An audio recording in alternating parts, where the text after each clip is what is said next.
ہوں جو نئے ساتھی ہیں ان کے لیے نئے سرے سے، اور جو پرانے ہیں ان کے لیے دوبارہ یاد دہانی کہ دیکھیں میرا اپنا خیال یہ ہے کہ اللہ کے ہاں تو کسی چیز کی کمی نہیں ہے نا، ہر ایک کا رزق لکھا ہے، ملکی طور پر بھی اور انفرادی طور پہ بھی اور گھروں میں بھی۔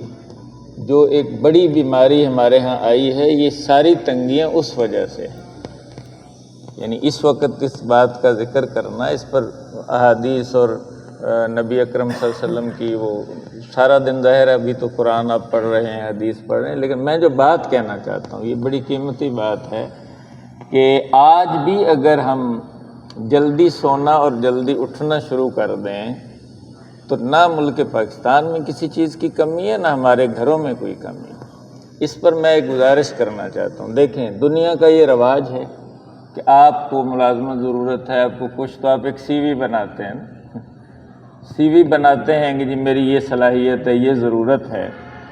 تو یہ ایک شرعی طریقہ ہے، آپ اس کو دیکھیں کہ میری جو ضرورت ہے میں اس کی ترتیب دیکھوں گا کہ یہ ٹھیک ہے، جائز ہے یا غلط، یہ پہلا درجہ ہو گیا۔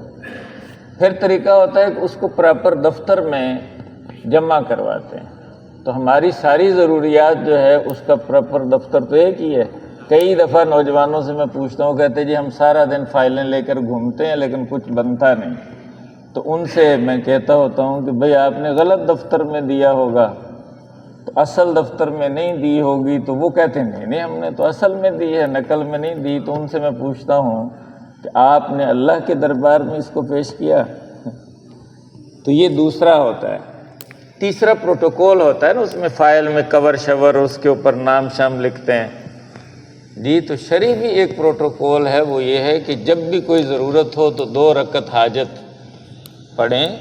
یہ حقیقت بتا رہا ہوں، ہم اس بات پہ لڑتے ہیں کہ ٹوپی کو کیا کرنا ہے اور ٹخنوں کو کدھر لے جانا ہے، اس میں گنجائش موجود ہوتی ہے، لیکن اللہ کے رسول صلی اللہ علیہ وسلم نے ساری زندگی اور صحابہ کرام نے اور جتنے بھی پھر سلف صالحین ہیں، یہ ان کا میں تو اس کو سنت مؤکدہ سے بھی اوپر سمجھتا ہوں کہ جب ضرورت پڑی 2 رکعت حاجت پڑی، اور پھر یہ اس کا طریقہ کار اور پروٹوکول ہے۔